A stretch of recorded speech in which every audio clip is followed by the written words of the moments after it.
So bakal po yan, talagang makapal yung kabaho. So try natin to, i-cutting test dito.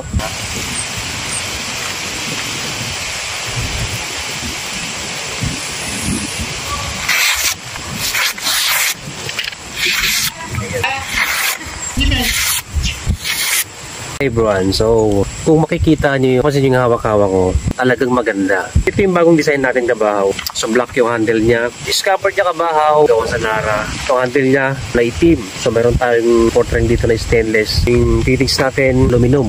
Ang ganda ng design niya, parang native talagang datingan. So ngayon yung blade silipin naman natin. Naka-mirror finish po yan. Ayan. Ang tawag dito ay pinaudad. So ito yung spine niya, makapal po. So ito, naka-design siya pang utility. So pwede sa kawayan, pwede sa kahoy na matigas. Yan, pwede pang tamas ng damo.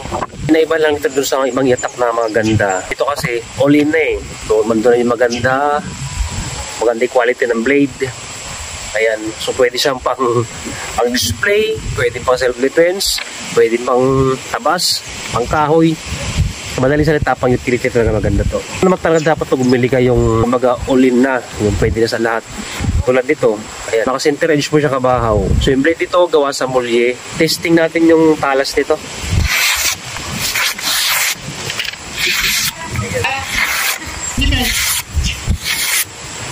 So yung talas na pag-uusapan, matalas talaga to. Pwede kasi maraming nagtatanong kung talaga ba daw na matibay yung itak natin. So kita natin kung gaano to katibay, kung gaano katigas to.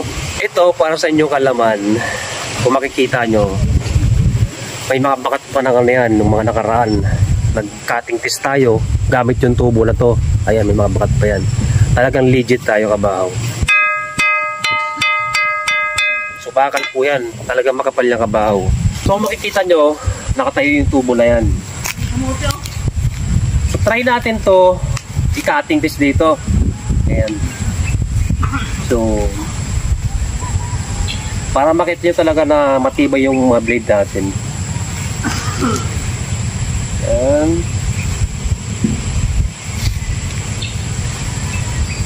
Kailangan dito full strike eh, para malaman yung tigas ng muli natin. Ayan. Nakita nyo naman, diba? Napakatalas kahit yung papel, ginaganon-ganon lang natin. Pero try naman natin sa bakal, talaga tubo yan. Ayan. So, buweluhan natin kabahaw para ano.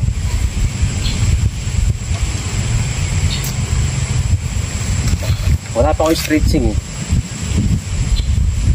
Baka maipitan tayo.